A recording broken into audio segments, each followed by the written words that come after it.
Welcome everybody we've got here on our call for our NZBCA webinar run by Keith Shering from Applied Wisdom. Yep. And yes, we're recording it approximately 30 minutes followed by question and answers, but if you want to jump on in during the call, that's okay too. So influence planning by Keith. When you're ready, you can start. No problem. I will share screen. Can I get a verbal? Is everyone seeing my first slide okay? Yep. Yes. Yep. Fabulous. Oh, and I've got my little picture, so that's good. There is about I was saying earlier, when I rattle through this on script, it's about 17 minutes worth of content, but I usually stretch it out to 30 minutes with examples and stories and Q&A and stuff, so do please jump in if there's something that's not clear, or if you want to share a story. I'm absolutely happy to make it an interactive session. You know, this is it's lunchtime, we're probably all context switching into this, I know I am, so yeah, we'll have a sort of gentle start in. So kia ora koutou, ko Keith Shering toko ingoa. Hi everyone, my name is Keith Shering. I guess before I start, a couple of questions or provocations for you, just to get the brains thinking. Is there anything that, have you been through the situation, or are you about to have the situation where you'd like to put something in place, you'd like to pitch an idea, but you know you're going to be facing an uphill battle, you can just feel it in your soul? Or have you ever put a business case or a presentation together that you're really proud of, and it gets derailed by hidden stuff, by hidden agendas, politics, or just kind of plain old-fashioned curveballs that come in? You know, has anyone been through that, or going through that, or about to go through that? Because that's the kind of feeling that if you hold that, that's what we're trying to avoid by planning influence, or at least give ourselves a fighting chance of things going the way that we would like and need them to go. So let's get to the right screen so that works.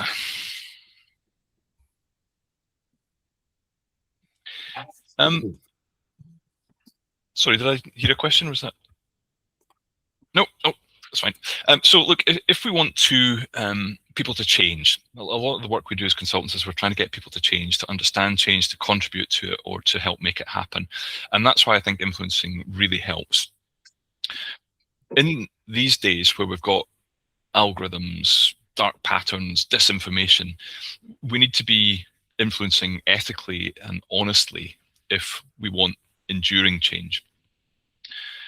Now, I'm an analyst and consultant by title, but one way or another, I've been working with influence, learning about it, using it, being trained in it for about 30 odd years now. And so whether it's business strategies or project implementations or technology adoptions, I've seen and used and been subject to influence. So I wanted to talk a little bit about the why and the why not, the what and the how of influence, and hopefully leave you with a practical way to succeed. And just look forward. So as consultants, with the work that we do, we're often interested in the opportunities and possibilities. We're trying to help people see what can be done, what can be improved, or what can be taken away. But results don't come just from us in our conversations. They come from collective action. They come from many people pushing through or around concerns, defeating inertia, taking down blockers, navigating politics, all that kind of stuff. And if we want people to buy into that and to help us and to support us, then they need to have some sort of internal drive, and we've got to try and get our point across to convert it into that internal drive. We need people to see and ideally advocate and advance our point of view as we show that we understand theirs, so that we have a dialogue, we have a coming together. Ideally, we want them acting with their heart as well as their head. You know what they say, you buy with your heart and justify with your head. So we want to promote that and help that happen. We want passion as well as logic, so that people are not just doing something that they feel out of duty, but they do it because they want to, they believe in it like we do. Ideally, we want to get people constructive, not cynical. I spend a lot of my time with the consulting that I do around IT and process change, dealing with people who are cynical because they've seen it all before, we've tried that, it didn't work, and so on, and trying to navigate people in that situation into constructiveness is a challenge that I really, really enjoy. Because influence is great, but it's not magic, and it doesn't happen by magic. It is a process. It's sometimes a very complicated one, but it's a process nonetheless. Don't worry too much about the detail of this. I wanted to share with you to start a real-world example of how I employ influence or use it or work with people to generate it. This is a matrix that I use with my clients, this grid. And Jeff, could I just get you just to pop on mute? Awesome, thank you so much. Yeah, so this matrix here, up the left-hand side, you'll see there's an axis, which is the ability to control or influence things, so situations that you find yourself in. So this is like risk management. And along the bottom, left to right, we've got your ability to adapt.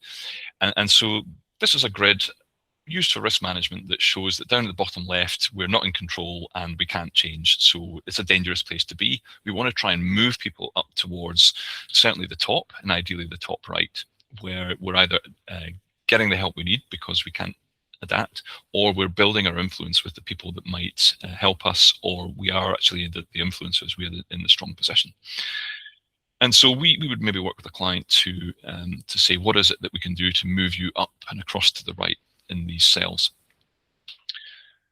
And of course, there's also this bottom left-hand area, which you might think is like coffin corner. You know, it's the place where you get stuck. And when I was sharing this example, the first time I gave this talk, the tariffs that Donald Trump had introduced were just beginning to bite, and no one was really sure where they would go.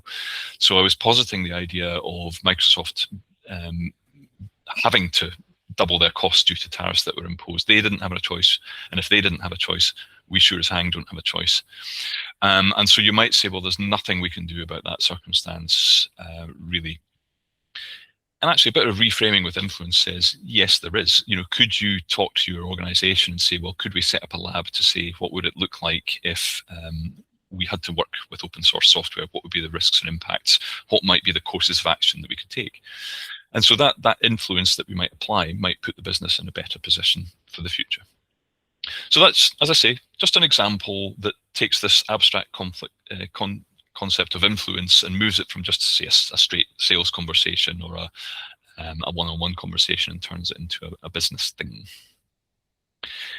So of course, if it was easy, we'd all be doing it, and we'd all be doing it really well, and I would get it right every single time, and I don't, because influencing is hard. All this stuff is at play. We've got needs and fears around the emotions. Sometimes those are overt. Sometimes people will tell us how they're feeling. Other times they guard, whether that's on purpose or not. So we don't really know what we're dealing with, what's in people's heads. There's often a tension around things like urgency versus patience. I might want to get an answer quickly. You might want to take your time over the decision, or vice versa. We might even think at different paces. You know, someone might be contemplative, whereas someone else wants to blast through things with a whiteboard. You may be able to guess which one of those I am. As well as those tensions around kind of pace and so on, we've also got the power play that happens around influence, and particularly when we're working with clients who are changing or wanting to change or adapt. If they've publicly stated or made a visible commitment to something, to one course of action, for them to have to come and climb down or change, that's really humbling optics. It not only risks diminishing them, but it could also hand the power to someone else in their organization, or to a vendor, or to you, or. So there's that whole balance of power thing. And I talked earlier about ethical influencing, which is the only one that I really believe in, and that's got to be rooted in deep trust, you know, not just the logic, but the trust in the heart. And we need influencing is something that works best when it's consistent, and it works best when you can adapt and move that consistency to meet people where they're at. So when you start putting all this stuff together, I mean, no wonder influence and successful influence is really, really hard, because you've got to remember all this stuff and deal with it and have ways of coping. So yeah, not easy. So I sat down and kind of reflected on how I've been going about this stuff for the past few years, well, decades, I suppose. And I reread some of the big books that I really enjoy. So things like the oldies like Crucial Conversations or Influence by Robert Cialdini. And over time, I pulled together these 6 things that I keep doing and turned them into a bit of a plan for influence. So we'll go through these on the next slides, but as we lead into this, there's a jump-off point, which is Practice and planning go hand in hand, because we all know that when a plan is worthless, planning is really, really valuable. And it's the same with influence. You'll only get good at this stuff. I'll only improve myself on this stuff if I practice it and do it and keep doing it and refine it. So practice goes hand in hand. Make time each time that you influence. If it's a really big, important meeting, I will go through hours worth of prep to make sure that I've understood how I'm going to listen and how I'm going to talk. If it's a quick meeting or something like this, I task switched into this from running a client workshop. I just pause and ask myself a couple of questions as I come through the door. Again, it's just that practice, putting it into practice. And if nothing else, just pause to have a think before you go into a call, into a meeting, into a conversation. So the first of the 6 things is you may have a big goal, but take it one thing at a time. Influence is not a massive big hammer. It's little chip away at the different points that will move you forward at different stages, of course. And the reason that I've come to using this kind of step-by-step framing is that the route to influence is not ours alone. We might know where we want to get people. They decide whether we can take them there or not. I'm not naturally a patient person, and so that's something that I have to learn and to hold myself accountable for, is to be patient and give people the time that they need to let my message land and to give them time to get their message back to me. Conversely, if you have thought about each of those steps that you might take, it allows you to be a little bit more confident when you want to take a leap and jump over a couple of different steps, because sometimes conversations go better than we expect. Apparently. No, it does happen. It does happen. And so knowing that you're taking a leap allows you to frame it with maybe softer or speculative language. So that's one step at a time. That's getting that into the mindset before we begin. So then there's subjects, plural. Know your subjects. And I use that on purpose, because we've got the subject of the conversation, the person, and we've also got the things that we want to talk about or not talk about. And so this is where you do a bit of research into the person or the people that you'll be talking with. You profile them. This is the long-term who they are. This is the stuff that goes with them from role to role, from year to year. It's the stuff that they talk about, say, on their LinkedIn profile. It's the stuff that they see long-term as who they are. It's things like what they believe in and their attitude towards things. It's the stuff that floats their boat or the stuff that winds them up.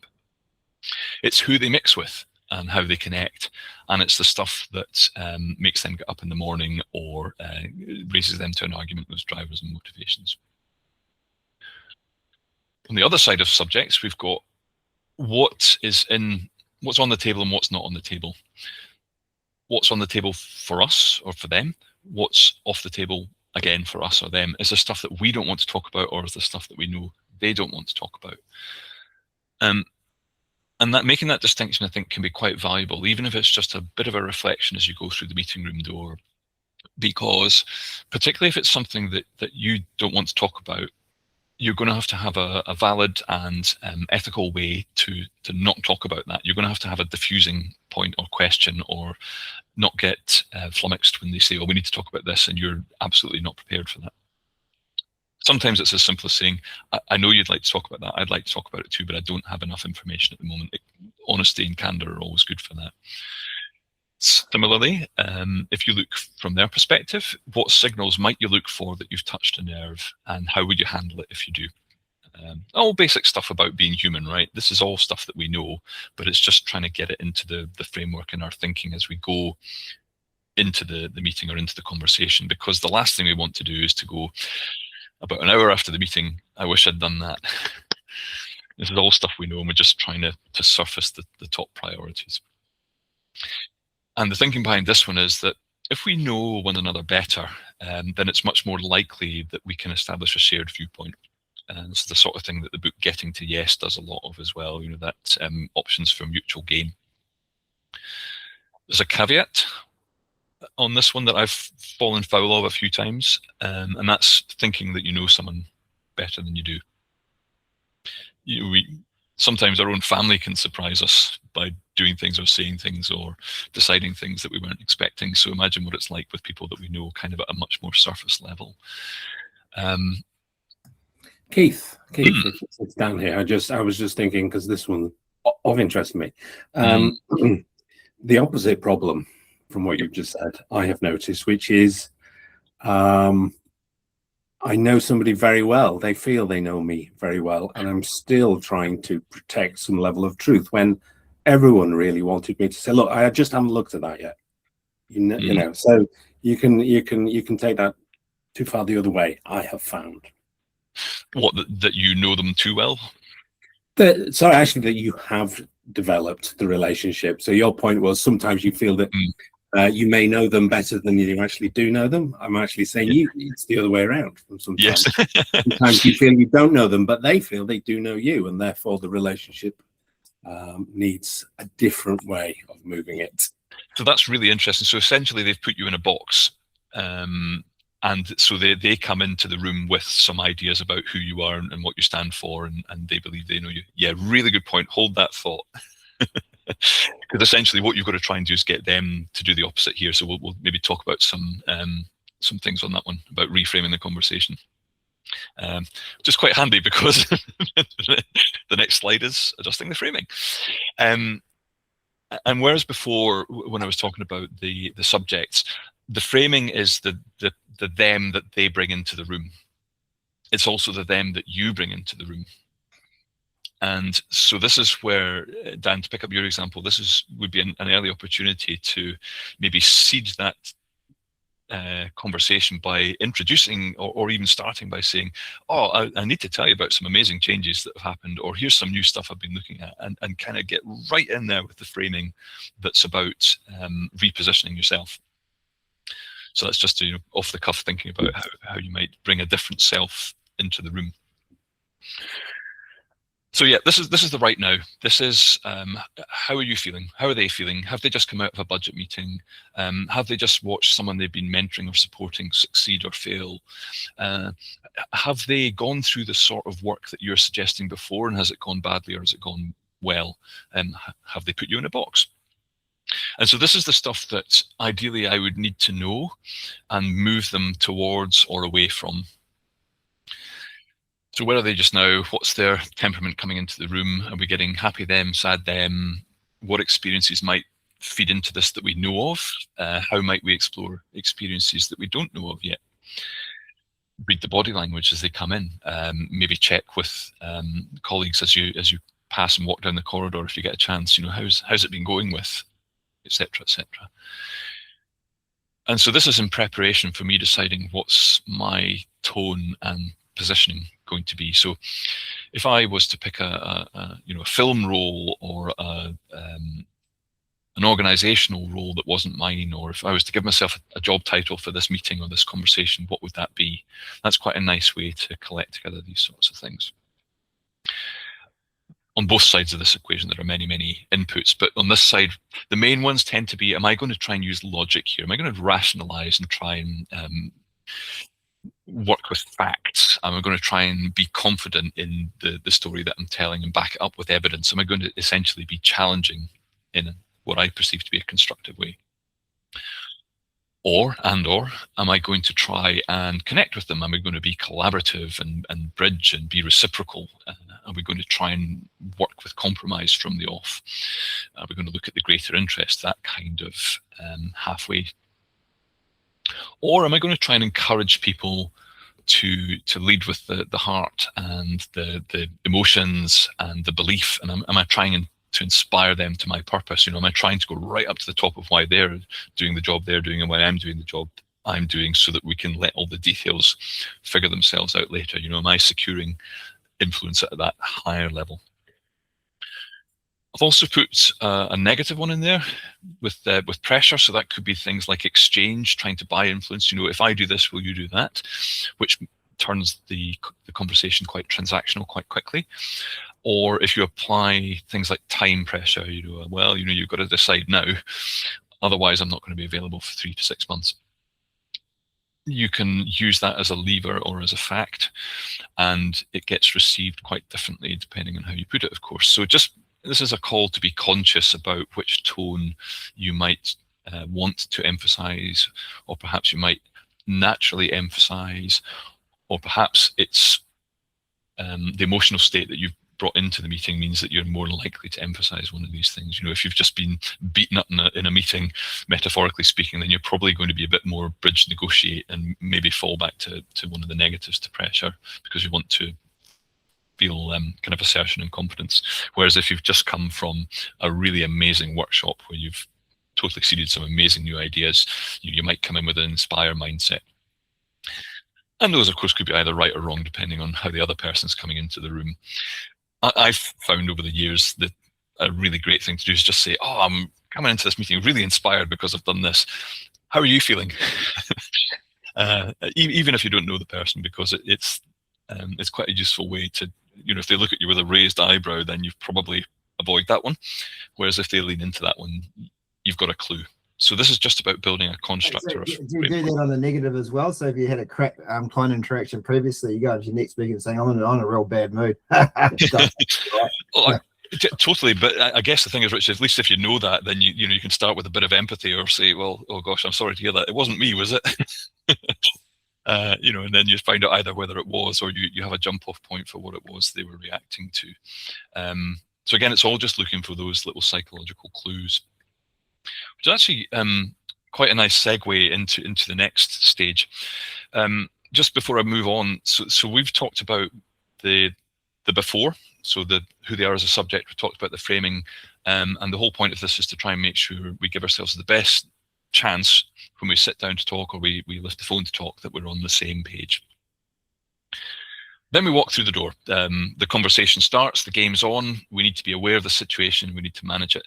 It's a bit like you know, checking out the state of the pitch, which way is the wind blowing around the field, which referee have we got, that kind of, how's it going, you know, what's the latest that's been going on for this business, are they in the news for good or bad reasons, etc. And so there's a whole range of tools and techniques that we've probably all used, or you know, we'll have our own palette of things.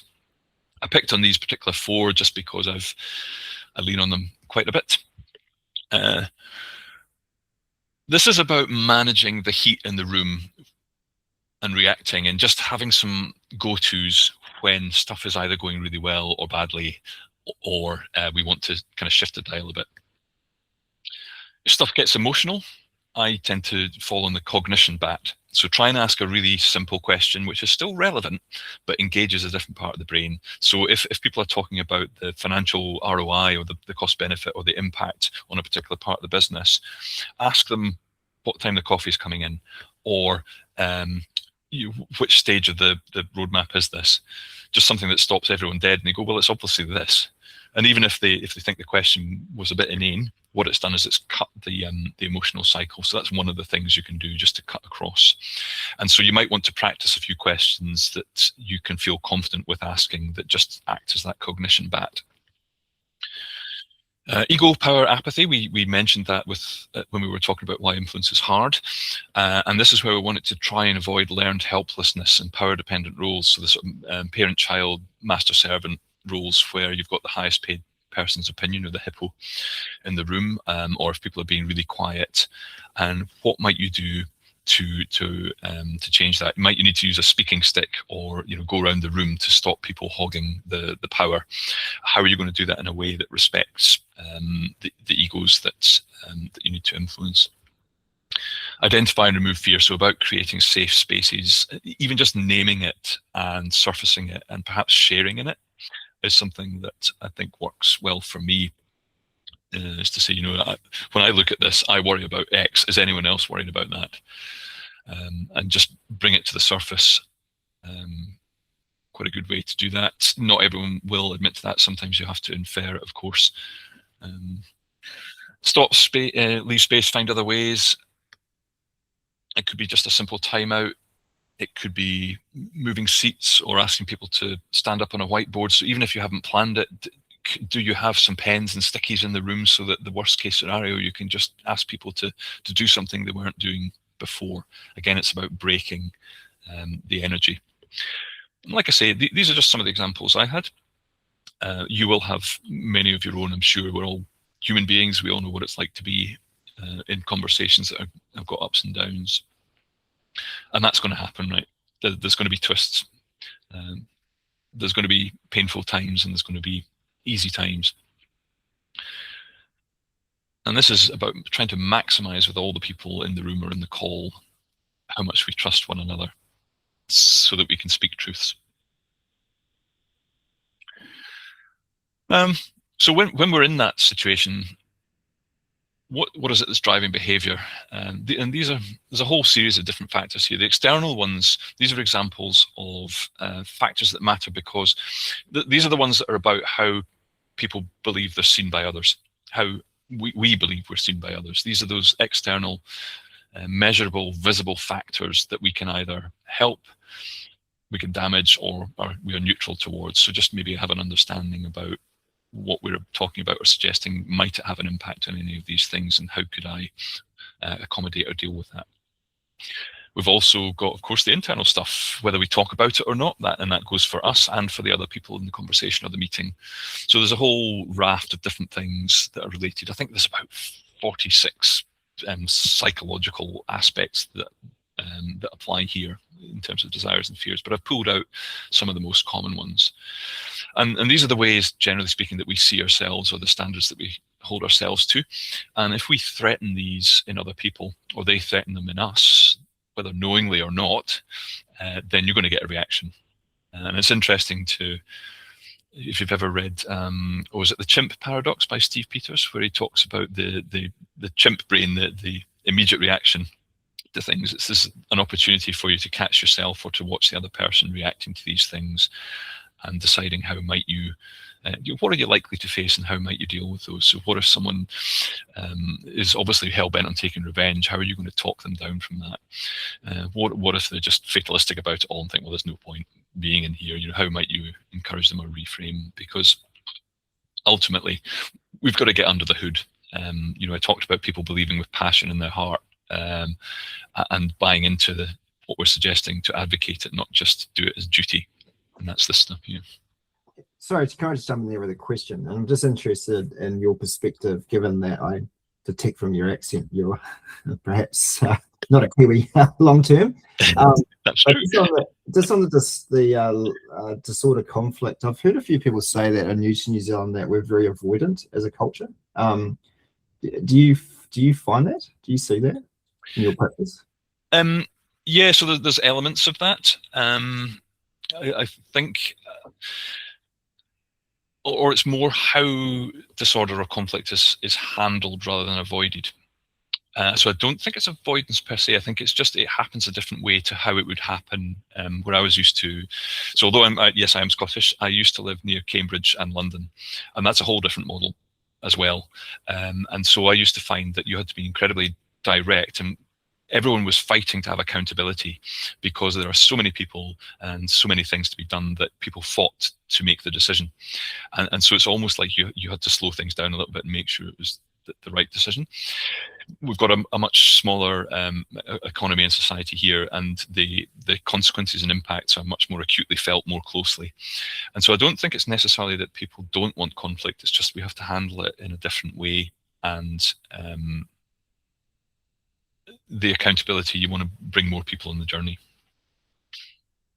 So hopefully that was trying not to box everyone in. But yeah, even just, and look, and of course the thing is, and I guess this is a crux here, what we're actually looking to do with influence is really, really, really personalize things. So in a meeting, you might find, although lots of people in the meeting don't want the disorder or the conflict, one person is up for it. And so we need to work out on the fly, off the cuff, how do we handle those differences? And so that's one that we might want to have thought a little bit about before we go into the meeting. So we've done the beginning, we've done the middle, and now we get to the end. And just in the the spirit of planning ahead. The last bit of planning, I think, is for what you're going to do at the end, when it's either you've got what you thought was likely, well, this is what I thought would happen, whether that's good, bad, or neutral, or it could go really, really well. That's the smiley, or it could go wrong. That's the red face. So before I go into a meeting, if I'm doing my full plan, I'll sit down and I'll put a star. I'll brainstorm what could happen at the end. I'll put a star against the stuff that's likely. I'll put a plus against the things that would be good, and a minus against the things that would be bad. And then I just have a quick think. If that happens, what will I say or do? What will I feel? How will I react? And how will I manage that? So that at the very least, I've at least had a think about the potential end game, so that I can spot it coming and I can do something about it. It's about trying to avoid going in being biased, either too positive or too negative. It's about trying to be ready to spot the moment and take advantage of it. So to try and either close the deal or say, shall we do this, to take action, or to pause and stop and let the reflection happen. And sometimes you're on fire. So this last point, sometimes we should prepare for total unmitigated success. So what is the absolute best that you could dream of happening here, and how will you react? Because the last thing you want to do is to react like a rabbit in the headlights, or a fish gaping. It looks really great and puts a nice cherry on top of an influence interaction if the person looking at you goes, yeah, that's exactly what we need to do, and you go, so this is what we could do, and they say, you've read my mind. So it's almost a little bit of trying to think ahead about what the absolute best would look like. And so that is the beginning, the middle, and the end. So starting right from before you go in the room through to how do you want to close the conversation. I did make some little hard copy cards, so you can't see it with the blur, but the stuff that's up there, the little A5 cards are made with glossy finish, so you can use a whiteboard marker on them, and I carry those around with me. So I'll try and bring some to the next meetup that we have in Wellington, and some spares, and maybe Dan, Natalie, you can grab some and pass them around.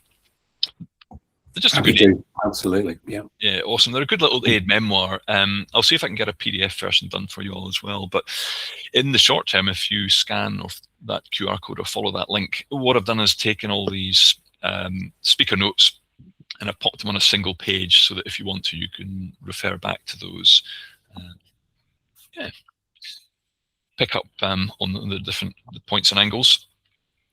And so I suppose, if there's anything that has excited you or intrigued you or has resonated with you or raised some visceral pain in you with what I've talked about today, then just really one question to leave you with is, when you think about the next really important conversation that you're going into, whether that's this afternoon or next week or in a year's time, is that something that you're willing to leave to chance, or do you want to do some planning before? Thank you very much indeed.